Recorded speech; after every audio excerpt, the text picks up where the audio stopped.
الصیام. اگر ہمیں روزے کہنا ہے، کئی روزے، اگر اس کو پلورل فارم کے طور پر یوز کرنا ہے تو کہیں گے الصیام، الصوم، الصیام، عربی زبان. لیکن عربی زبان میں الصیام کا یہ لفظ مصدر کے طور پر بھی استعمال ہوتا ہے. مصدر جہاں سے فعل نکلتے ہیں، ورب جسے انگلش میں آپ کہہ لیتے ہیں، اس کو عربی میں مصدر کہا جاتا ہے، یعنی نکلنے کی جگہ ہوتی ہے.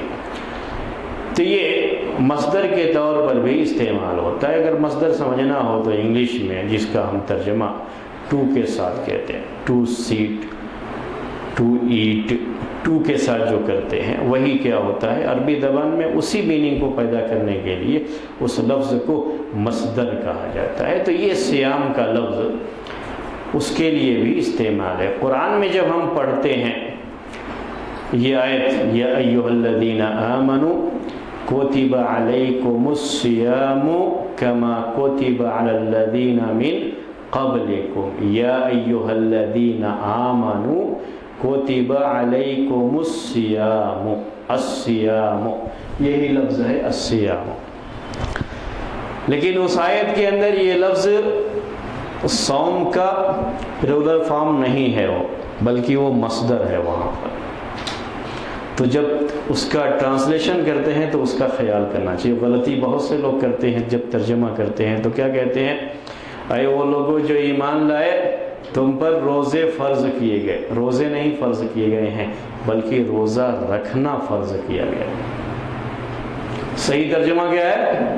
تم پر روزہ رکھنا فرض کیا گیا. روزہ، یا ایھا الذین آمنوا کتب علیکم الصیام کما کتب علی الذین من قبلکم، کہ اے وہ لوگوں جو ایمان لائے ہو تم پر روزہ رکھنا فرض کیا گیا. اگر اسی کا آپ ترجمہ کر دیں روزے فرض کیے گئے تو غلط ہے. کیوں غلط ہے؟ کہ آگے اسی میں یہ کہا گیا اسے کما کتب علی الذین من قبلکم.